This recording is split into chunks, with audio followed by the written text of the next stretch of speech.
following is for information purposes only and should in no way be construed as investment advice.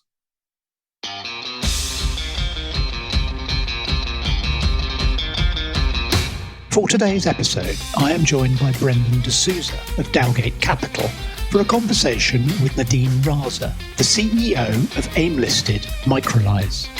Microlise is a software solutions provider to large transport fleet and logistics companies.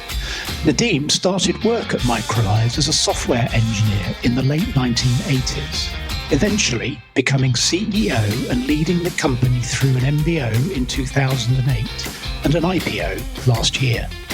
In our conversation, Nadeem discusses how he and his team have developed a culture of problem solving and how the challenges of the financial crisis and the MBO helped the business develop its software as a service model. He also discusses how technology has evolved and how Microlise utilises a multidisciplinary team to harness the different technologies to solve the complex problems for their customers, how to recruit and retain talent, and how their products can help their customers deal with rising costs and retain their own staff. Nadeem gives us a masterclass in how a combination of problem solving, customer focus, and long-term thinking can create real value. Please enjoy our conversation with the Maverick, Nadeem Raza. Hi Nadeem, can you start by telling us a bit about you and your journey? How did you come to join Microlise? So I started life at Microlise in the late 80s. It was my second job after leaving university. I did a maths computing degree at Newcastle University, and I started life as a software engineer. It was something I really deeply enjoyed and loved, and really from there I grew to running the software development department, which was a team of about 6 people. That grew to a team of about 30 over a few years, and we then started introducing other technologies and skills in there. So as well as software development, we introduced electronic design, industrial design, 3D CAD modeling, networking, a whole load of RF design and development. So we actually made our own radios for communications. And really, I went on from running a team of software developers to running a complete research and development department. From then, I became a sort of CEO of the engineering part of the group, which involved running manufacturing, sales, marketing, a few other disciplines, and then went on to become technical director for the group in the early 2000s, and then led the management buyout in 2008, after which I became CEO for the group. And that kind of pretty much takes us to where we are today, just continuing to grow the business over that period. It is notable that you seem to have done almost every conceivable job in the company in your tenure in the business. Has that been important for you? I mean, it must feel very much like your family. Yeah, I mean, there are people within the business that I have been working with for the last 30 years. So yes, we often joke that we spend more time together than we do with our wives or kids, etc., because we spend 8 hours a day working together, often 9-10 hours a day working together.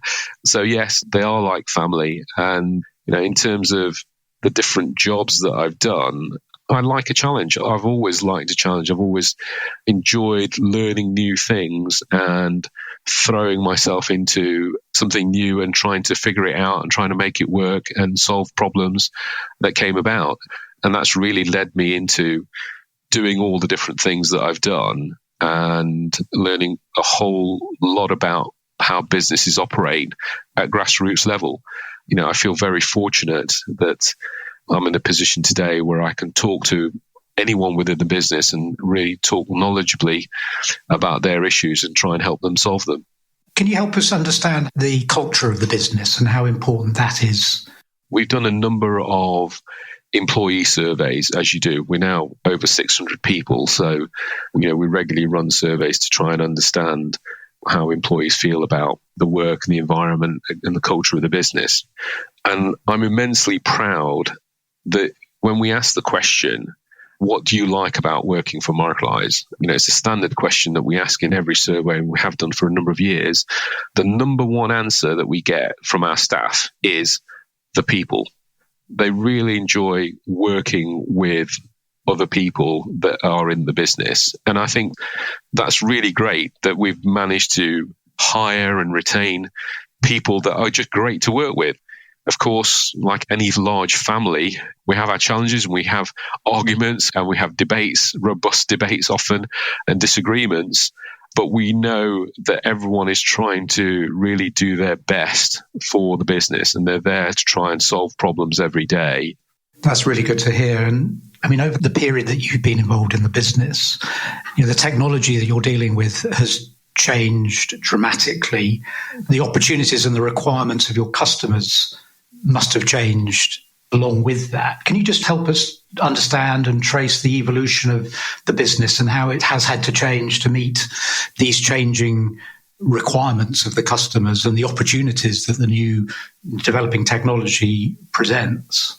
I remember the time where we actually introduced email into the business. And I remember the time when we hooked up our first email server onto the internet and set up our domain name and actually started receiving our first few emails, because I was the person that actually set that up within the business. So, we've gone through enormous change over the last 30 years. I mentioned earlier that we developed our own radios. Of course, that was a decade before Wi-Fi. So we were developing radio solutions that operated within a warehouse to allow forklift trucks that were moving around the warehouse to communicate effectively with back-end server systems, etc. It does seem amazing that you can survive in the business world today without things like mobile phones and email. I remember doing perfectly well with neither. Yeah. And of course, the business today relies so heavily on that mobile communication technology that you see, that you have inside your phone. We use the same networks to get data from vehicles, from a whole host of mobile assets all over the world. I remember a time when we first started getting mobile phones in the early 2000s, and your mobile phone didn't roam. If you wanted one in the UK and then you went to the US, you had to have a different phone. Whereas now, obviously, you can roam in 196 countries without really any issue at all. So all of those things have really developed and grown over the last 20 years. They form a fundamental part of how we operate as a business, because we rely on all of those global technologies to be able to do what we do. There was a time when if you shipped some goods out of a warehouse in Leeds and you were shipping goods through to the south of France, this truck would leave the warehouse and then you had no idea what happened to it until a week, 2 weeks later, where somebody might call you or tell you, yeah, those goods have arrived and I'm happy to accept them. Thank you very much. And I'll send you the payment. Whereas today we can track it minute by minute, second by second along that route, and we can get immediate feedback about exactly where those goods are, when they've been delivered, and then generate that invoice within seconds after they've been delivered. So that speed of transaction, that speed of how quickly logistics moves, has changed enormously over the last 20 years. Has the business always focused on large fleet operators? The business has really, since the late 80s and early 90s, has been focused on solving big problems, and that generally leads to those interactions with large corporates. We used to joke in the early 90s and 2000s that we were a group of engineers. We were a group of people that loved solving problems. Commercial business came secondary. We were good at solving problems, not necessarily good at making money out of it. We have software developers, but we have software developers that write server end code. We have a team that specializes in mobile developments. We have a team that works on embedded software that sits on hardware within a vehicle that operates on, those electronic control units within a vehicle. So a lot of embedded code. We have comms specialists. We have network specialists. We have database specialists. We have data scientists. And that multitude of skills really helps us solve some things that other companies can't do because they just don't have that diverse skill set all under one roof. And so we often do that work for companies like Tesco and Sainsbury's and DHL and so on, because they require a solution that isn't just somebody just write some software. You need a combination of hardware, networking, mobile comms, databases, etc., to make it all work. And we have all of that under one roof, whereas they would otherwise have to contract 3 or 4 companies to try and solve that problem, which just ends up being very messy and very difficult to manage. So how would you summarize the key benefits today of the Microlise product suite? It's extensive, it's sophisticated, and it will solve a whole host of problems for a large corporate to do with their transport and distribution operations. And more importantly than that, it's also backed up by support and consultancy from people that really know and understand the industry. So we can talk to the likes of Asda or Waitrose in a language that they understand, because some of the people that work for us in those consultancy roles are people that used to run those operations. They used to operate some of those warehouses and used to operate some of those distribution centers. So they understand the issues that our customers have, and they understand how our solutions help meet those challenges. So is there a dilemma in the business between selling a product and trying to solve a specific bespoke problem, in terms of you're not necessarily just making something once and selling it many times, but you're also tailoring that product for the specific purposes of that one customer? Does that present a dilemma in the business in what you do? Absolutely. And it always has done, because we have some really, really skilled people and they like a challenge. And we always have to be conscious of the fact that a customer will come along and give us a problem and we will find a solution to it. Absolutely, we will find a solution to it. In fact, we'll find 10 solutions to it. But the issue is it actually worth solving from a business perspective? That is always a dilemma, and it's something that we always struggle with and we continue to struggle with. And we have a number of people in our product. We introduced product managers and product owners whose job it is to reflect on those things and go, yeah, actually we can solve that problem, but actually should we? Is it actually going to generate shareholder value? Is it going to make money? Is it actually going to be generic across a whole industry, or are we just actually solving a specific problem for this customer? Would we be better off trying to solve a more generic problem that's going to help 100 customers as opposed to just this one? The reverse of that is that if all you've got is a product, a one-size-fits-all, you're not going to shoehorn sophisticated customers into buying your one-size-fits-all solution. Absolutely. And there is always a balance, because our customers are also looking for that competitive edge against their competitors.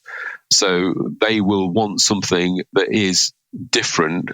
They will want you to be innovative and do something for them that you haven't done for anyone else, because that enables them to have a competitive edge. Of course, in time, everyone will want that solution, but they'll want it first, and they'll want to be the first to have it and to be able to deploy it and gain the benefits from it. That sort of leads on to the sort of next question I had, which was around IP and how you think about IP. What degree of IP do you have in your products, and how do you protect that IP? I guess there's 2 formats for that, really. One is we do have a number of patents, and we have a number of patents that we've developed ourselves. There's a couple of patents that we've actually bought from third parties because we saw particular value in those. And so that gives you some level of protection. But inherently, we would say most of our IP lies within the way that we do things, the actual software that we have, the algorithms that are used within that software, the actual code base that's there, and also some of the processes that we use to solve some of those problems. That's really the IP. But I guess in another way, it's actually the people. There's a lot of inherent skill and retained knowledge within those people that actually makes the company who it is.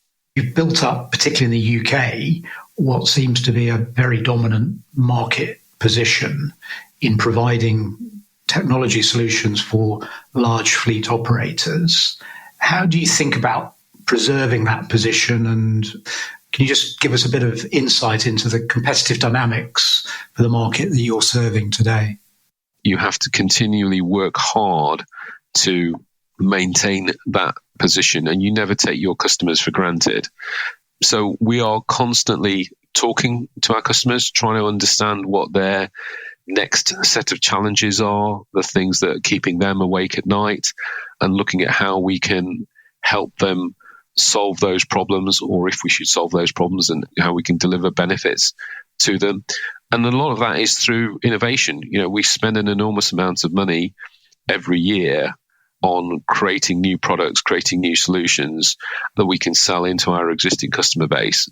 So you've got a mix of software, hardware, and services revenue. Can you just help us understand the drivers for each of those? What are the complexities involved in managing a business that has got different forms of revenue stream like this? We actually think of ourselves as a software business. We are a SaaS-based software business. All the other things that we do are there to enable us to sell our software services. So we design and we manufacture hardware, but that's really there because that enables us to get data from all of these mobile assets that then feeds into running all of our software. We sell a lot of our own hardware, but we're not precious about that. We support a number of other third-party hardware as well. And over time, we see that our position will shift in that a lot of vehicles and a lot of trucks and cars and other equipment are coming along with connectivity solutions already built in. And there's no point in having another hardware device in there if you can use what's already in there. The consultancy side of things, we found a number of years ago that our customers were buying our software, but they're not really getting the maximum benefit out of it. And we felt, well, actually, this is going to be detrimental to us longer term, because if customers aren't getting the benefit and the value from buying our software, why would they want to stick with us? Why would they not go somewhere else? So we actually created a team within Microlise called our Benefits Realization Team, whose job it was to go and talk to our customers and really understand how they were using our software and solutions and help them drive more value from them. You mentioned earlier that you led Microlise through an MBO in 2008 and more recently last year an IPO. For most businesses, each one would be a sort of once-in-a-lifetime event, but you've done two of them. How would you compare and contrast these events and their significance for the business? The MBO was really a non-event. Nothing changed as far as our staff were concerned or our customers. Obviously, we noticed because we were suddenly in debt personally, and it mattered a whole lot more to us. And did it change the way you operated the business, thought about the business as a team, or seemingly not? I'm sure it did to some degree, because I think we were far more conscious about what we had to lose if we weren't successful. Because it's the mind, doesn't it? It does focus the mind. And of course, from a timing perspective, we didn't do it at a great time, because we did it at the beginning of April in 2008. And if you think back to that, it was really the beginning of the financial crisis and the credit crunch and so on. And so actually, life became quite difficult for us for the next 2 years as we tried to run the business through what became a very financially challenging environment, not just for us, but also for our customers. Of course. Well, you could argue you haven't actually timed your IPO that well either. Well, I don't want to be too negative, but no, it's an absolutely fair criticism. But well, no, not a criticism; it's just an observation. We have a saying that what doesn't kill you makes you stronger. Absolutely. Drive by into that totally. Yeah. And I think looking back on it, it was fair to say that we had some very tough and challenging periods, from 2008 through to 2010, 2011. But it made us much better as a management team. It made us better as a business, and really made us far better as a culture and organization as well. How did that manifest itself? Is that making more responsive to your customers? Does it make you closer to your staff? Is it just a mixture of a whole load of different things? Is there anything you could put your finger on and said, actually, as a result, we've done this better? I think one of the key things there was the fact that at that point in 2008, we were not a SaaS business. Not much was, though, was it? Well, there was one or two of our competitors that were SaaS businesses, and we were looking at them going, that's a strange business model, isn't it? Why are they selling it? They're not getting any money up front. They're getting their money over a longer period of time. Why are they doing that as opposed to what we were doing, which was, okay, you bought a software license, great, you got all this money up front, then they paid a traditional annual maintenance fee and so on. And you went, okay, why should we change from this model to an alternative model? And then obviously through that financial crisis, you came to realize actually there's a stability question here. If you had that stability of having this recurring revenue that covered all of your overheads, then actually you can weather these storms without too much of a problem. Now, as it happens, some of our competitors that had that SaaS model were actually doing that SaaS model very badly, because what they were doing was they were lease financing all of their hardware. And obviously through the credit crunch, all of that lease financing disappeared. So they ended up being in significant trouble over that period, far more trouble than we were in. Nadeem, it seems from our chat so far that the company and yourself are very long-term in the way you think. Is that fair to say? And I'm just wondering, when you think of products, when you think of strategies, things like this, do you have like a Jeff Bezos kind of like 5 or 7 year outlook when you're planning for, how things are going to shape up? So the first part to your question, in terms of, yes, we do have a long-term view on how things operate. Obviously, we're now a listed business as a PLC, so we do have to report more frequently than that. Do we plan 5 years in advance? The short answer is probably not, really. We have a view of what's going on in the world and where we think the market and our customers and technology and the environment are going over the next 5 years, but we tend only really to plan 1 or 2 years in detail when we talk about financial planning, etc. We tend to look at, what's going on in the next year and then the year after that, because there's just so many things that can come along and change along the way. I mean, I don't think I would have envisaged Russia going into Ukraine and the chaos that's caused at Christmas, even 3 or 4 months ago. Our customers are shifting away from diesel-powered vehicles. They're shifting to EVs in the smaller fleets. They're shifting to gas-powered vehicles in the larger vehicle sectors. We know that's happening. We know that connectivity within vehicles and the way that manufacturers are putting devices into vehicles to provide that connectivity, that's happening.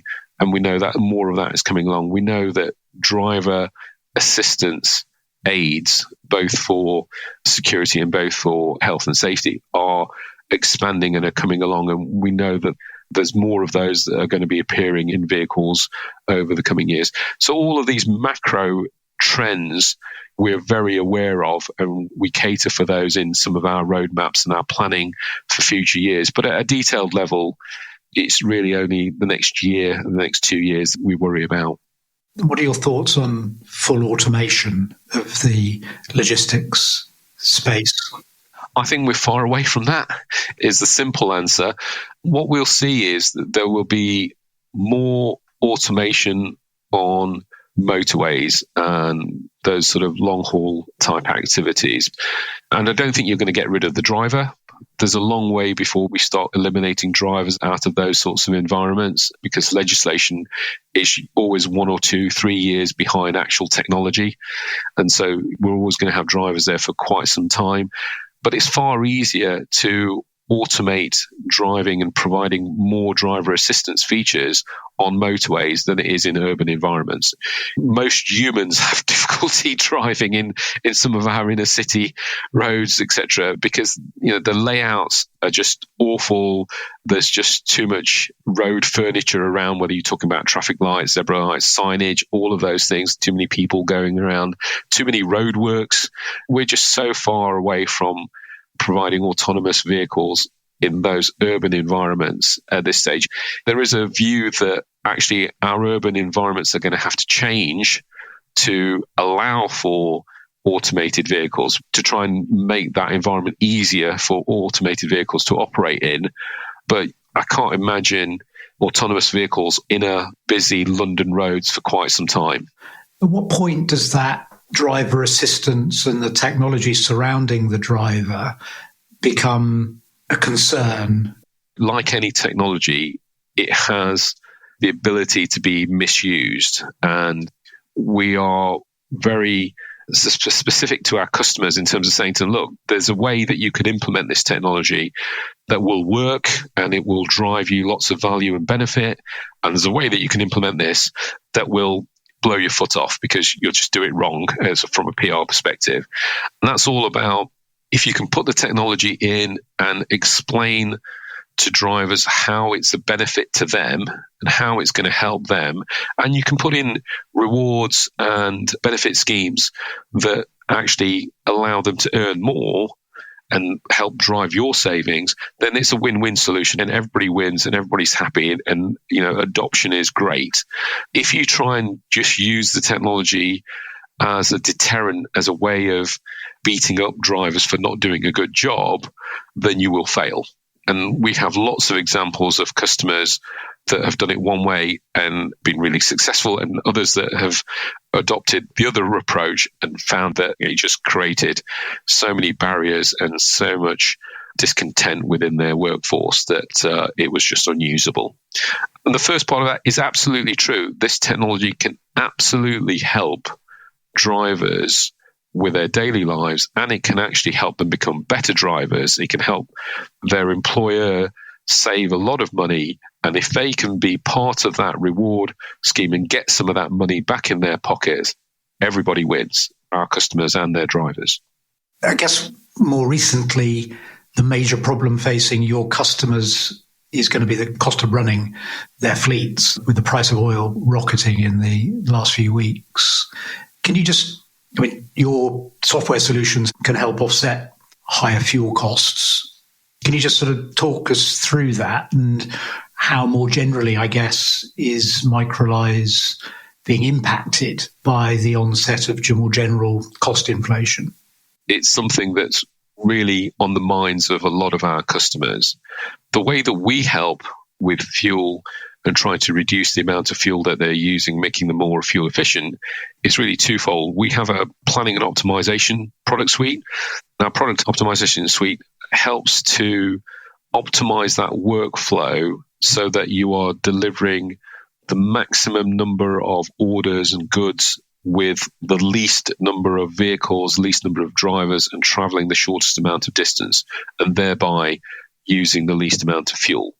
So firstly, if you are running a large fleet, putting that through an optimization engine that can really focus down on how to deliver all of those goods with the least number of vehicles and drivers and mileage, that's a clear win solution. And you can make a big impact. We're talking anywhere between 4 and 12, 15% benefits that you can have in doing that and running that kind of optimization, compared to just either trying to do it by hand or just generally doing a general kind of milk round type solution that a lot of our customers do.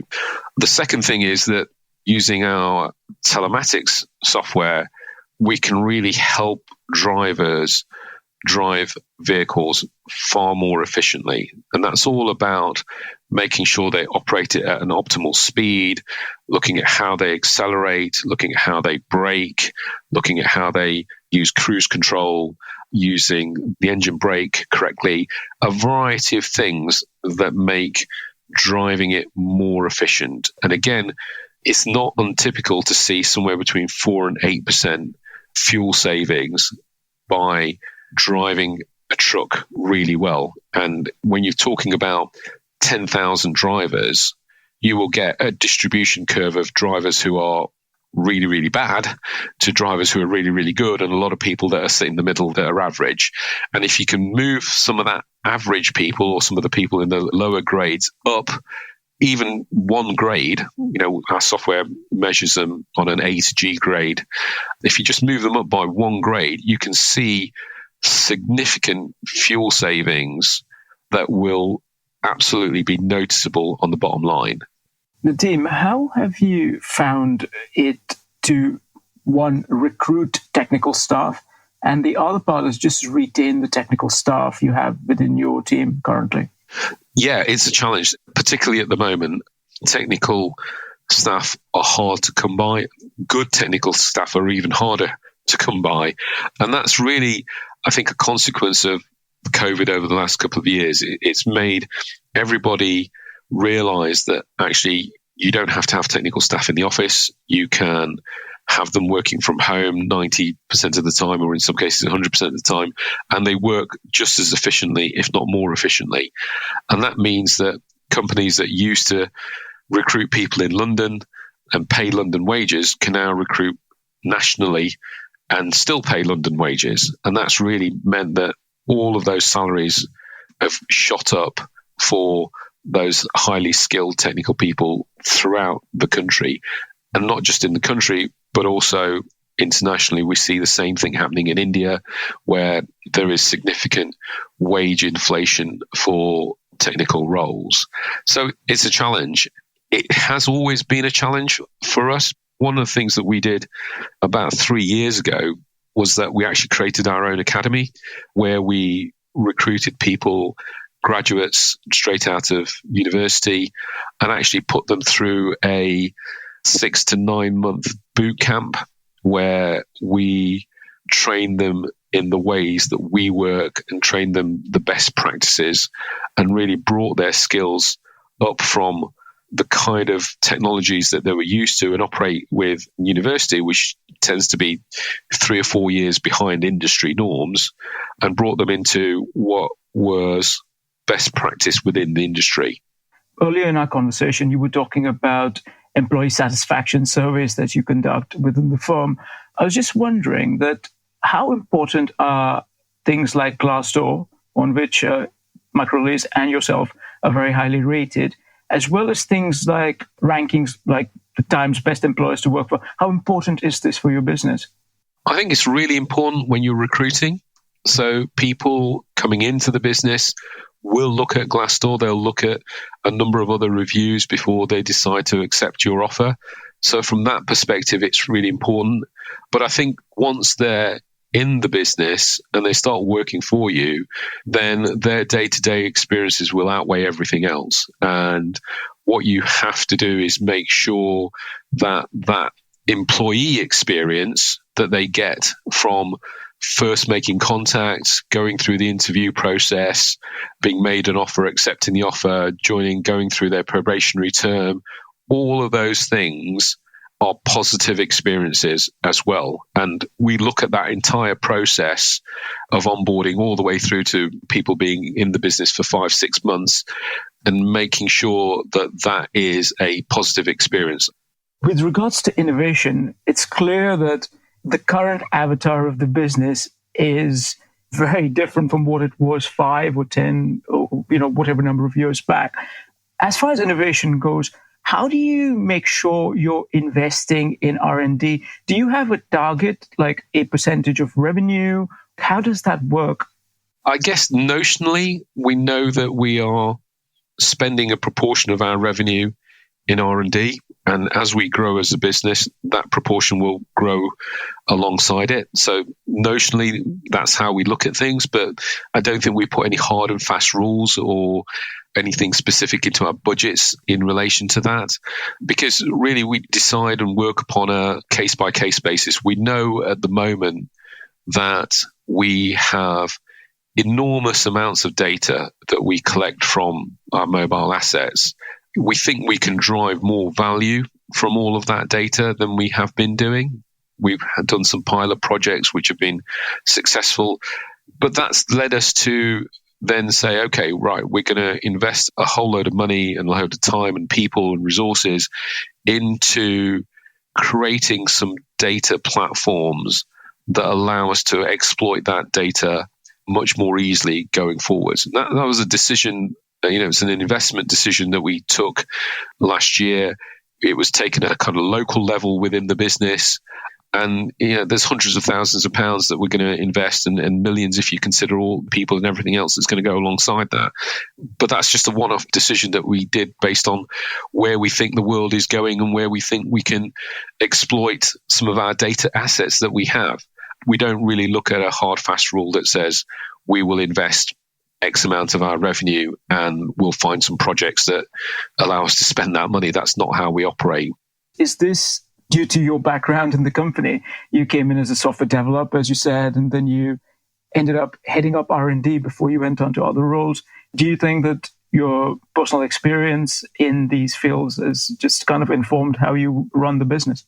Yeah, I think, as I said, 20 years ago, I would have looked at things as being an engineering challenge. It's that's an interesting problem. How do I solve that? And really going through the MBO and the financial crisis, it really focused the mind into, okay, yeah, it's an engineering challenge, but can we make any money out of solving that problem? And so these days, it's more about, okay, these are the problems that are being created in the world due to a variety of changes and macroeconomic events that are going on. Are they worth solving? If we solve those, can we make money out of it? And therefore, should we invest in something to do that? And we consider investment cases in a multitude of different ways. There are investment cases for winning new business that we think that we can create a new product or a new service that we can sell out there. And there are investment cases that are internally driven. So, okay, if we do this, it means that actually we can do this process more efficiently, which will save us money. So there's an investment case there to spend some money to improve something that over the long term will save us a whole load of money and cut out a whole load of costs.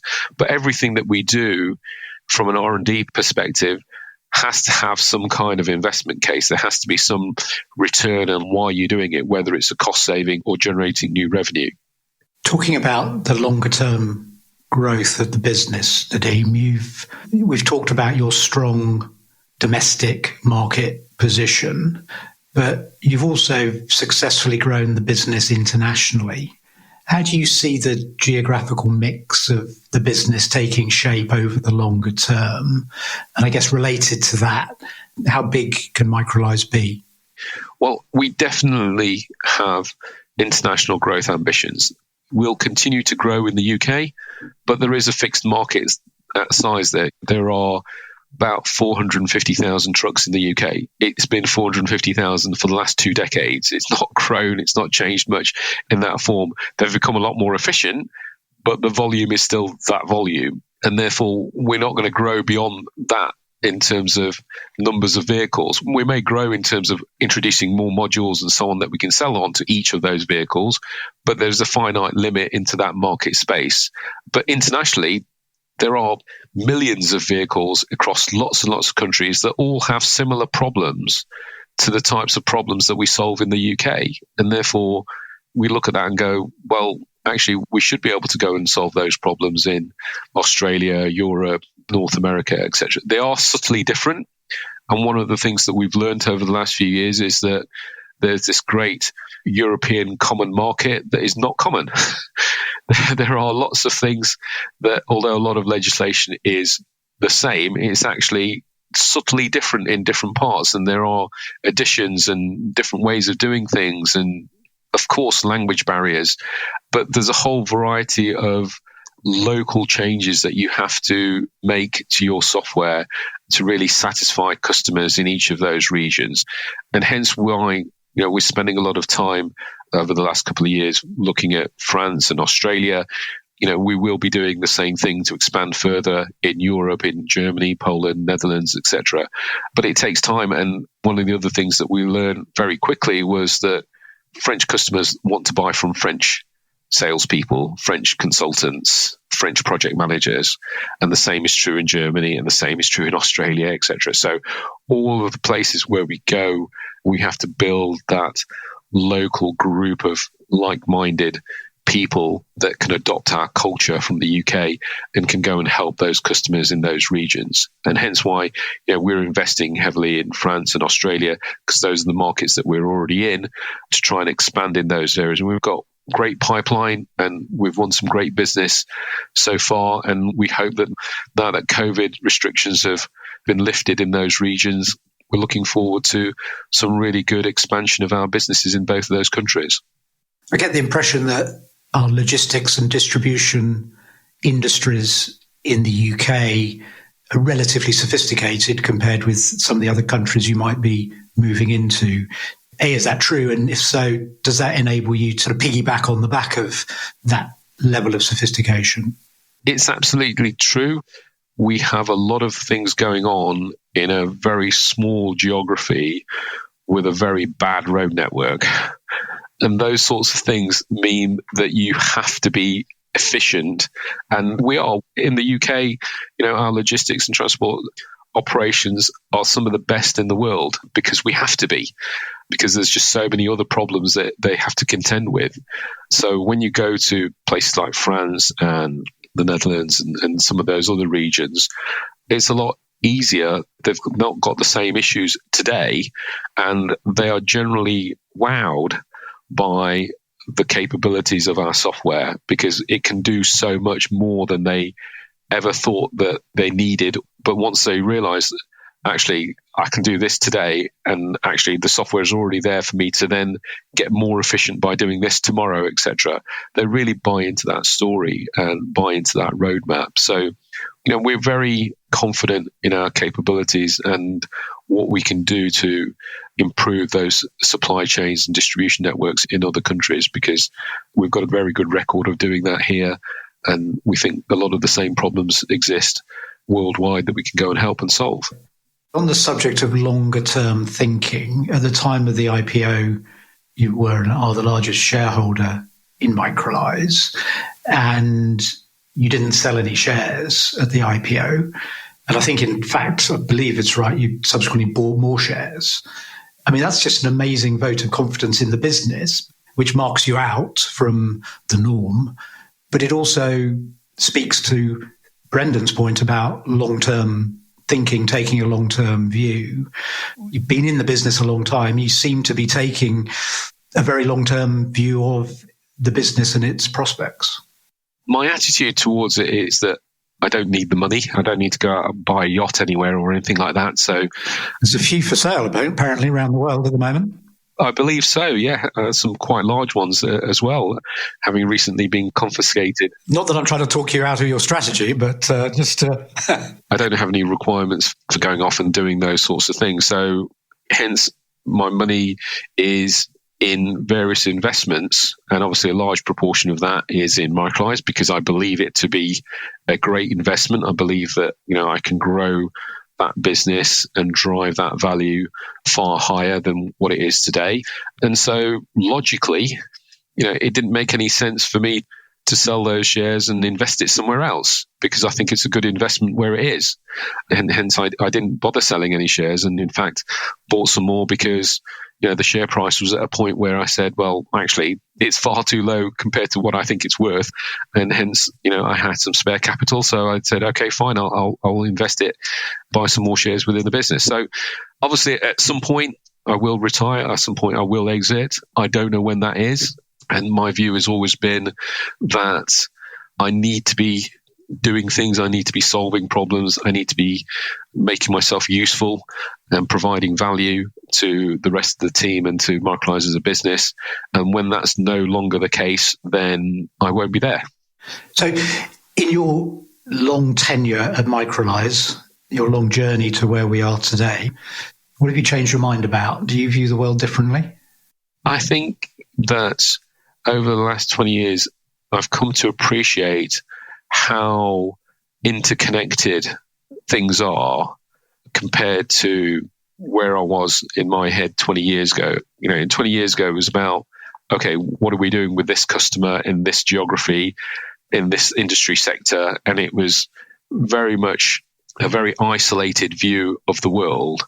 Whereas I now look at things and go, actually, I can see how things happening in Russia and Ukraine are impacting stuff that we do in India, stuff that we do in North America, how COVID had an impact in different parts of the world, because we get data, we have data showing how vehicles are being operated, how construction equipment is being used.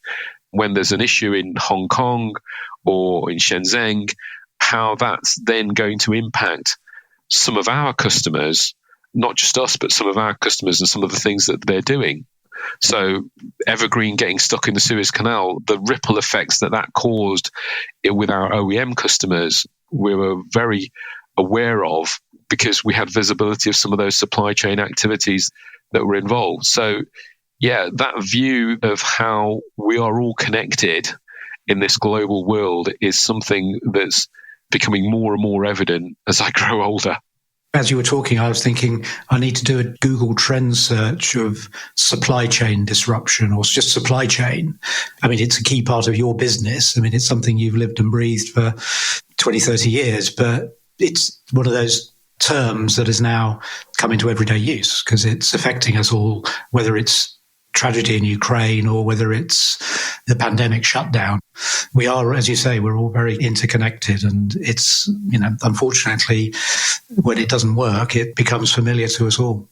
Yeah, we can see somebody going into a supermarket and finding that they don't have fresh groceries, fresh produce on the shelf.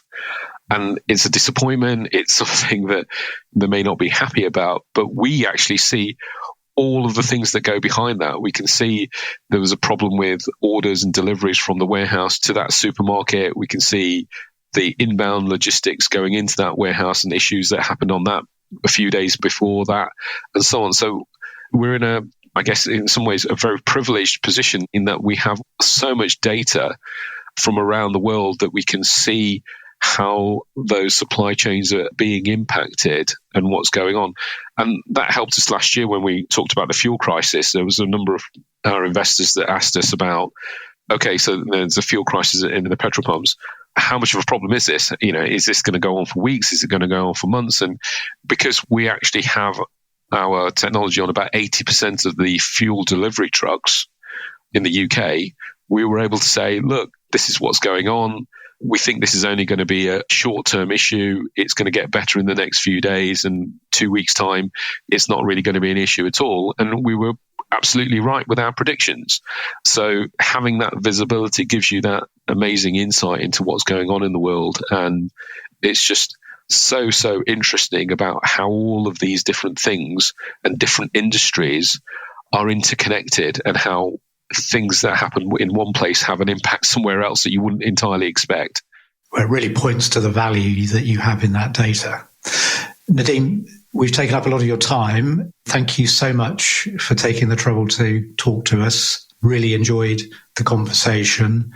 We'll follow your progress with great interest, and hopefully sometime in the future we can have a further catch up. Thank you very much for having me on. I really appreciate it. It's been fascinating. Thank you very much. Thank you for listening. If you've enjoyed this episode of In the Company of Mavericks, please subscribe at our website, inthecompanyofmavericks.com, where we would appreciate your feedback and any suggestions you might have for future episodes.